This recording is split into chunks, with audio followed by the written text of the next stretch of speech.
Dahil ang gaganda ng mga picture sa Brave browser, gumawa ako ng video tutorial kung paano makuha at i-save ang image.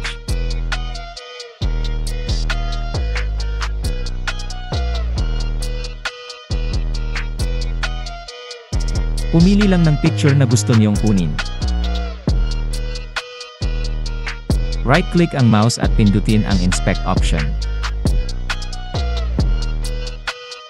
At pagkatapos puntahan ang Sources option. Sa Sources option, puntahan naman at i-click ang Background Wallpaper. At pagkatapos right-click ang JPEG Picture and open New tab. At pagkatapos pwede na ninyong i-save ang picture na gusto niyong kunin. Hanggang sa muli, maraming salamat sa panonood.